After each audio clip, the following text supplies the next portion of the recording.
Hey, before I start this narrative, let me apologize for whatever that clicking noise you're going to hear is in the background. I think it's tolerable, and I don't really know what's causing it right now. And my IT cup is full, so no, I'm not going to redo this, but hopefully it will work out. Figure it out later. Hello. I am recording this about a week ahead of starting the Pacific Crest Trail, which would be April the 9th, next Thursday.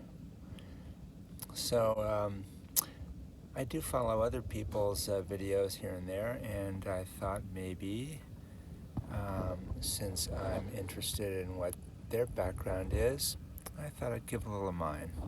So here it is. Okay. So, I'm a 72-year-old male, senior hiker. My trail name is ADL, which stands for All Day Long. I've had that trail name since 2014. And I am a full-time RVer on the West Coast, which I've been doing since 2011. So you can put me in the nomad category, I guess.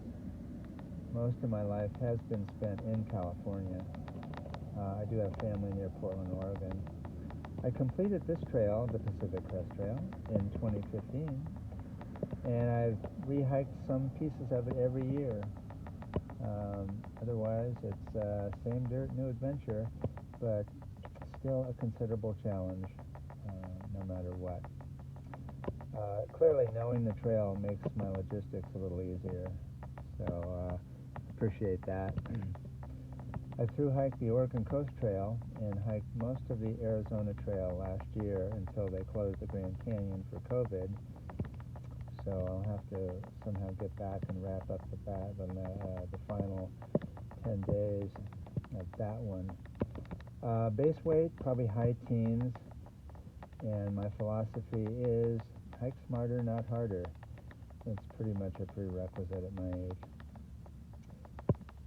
So my life has been pretty active, so my health is good for my age, and I've managed to get through all my sports and activities, which run the gamut from surfing, sailing, scuba diving, basketball, football, golf, all kinds of stuff, without any big injuries until October of last year, when I was over in Tucson cycling on their great non-motorized path and had a total blackout without any warning. I term it as a vasovagal event. So down I went, left hip, took the impact, and resulted in a intertrochanteric femur fracture. Surgery was an open reduction internal fixation, and a titanium rod was inserted. So I've recovered fairly quickly, so they say, due to my active lifestyle, I guess. So the break area all seems good, and it's just the glutes coming back to 100%. So I'm very close to that now. I've been hiking and cycling the last 2 months. This is the end of month 5. Some periodic residual aching in the glute muscles, but other than that, no issues. And lots of training hikes around here in the Lake Havasu area. But it's hard to predict how continual through hiking mileage is going to be tolerated, so I'm just going to have to see. Take what it gives me.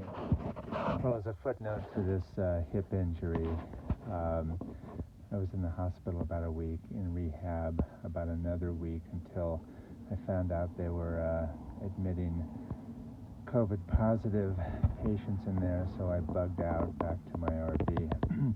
That worked out okay. Anyway, all the tests, cardiology, scans, the whole 9 yards, everything gave me a clean bill of health as much as they could. There's really no precise way to 100% say exactly what caused my blackout. It could be anything from dehydration to I think it's like the vasovagal is a blood pressure with the vagus nerve. So primary care physician was telling me that about 30% of the population once in their life would probably experience something similar.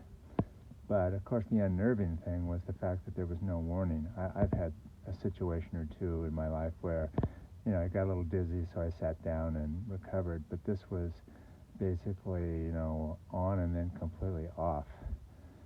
So, and that's what caused the accident to be as severe as it was. Otherwise, I would have, put my hand out or leg out or something. I was clipped in on the bike, so of course that didn't help either. Anyway, that's it. I will be putting up content on this channel, which is ADL Hikes, on a daily basis starting next Thursday the 8th as I transit to the southern terminus of the Pacific Crest Trail, or as often as bandwidth allows. A lot of times I can upload at night on cellular, so don't end up getting in front of Wi-Fi that often on trail.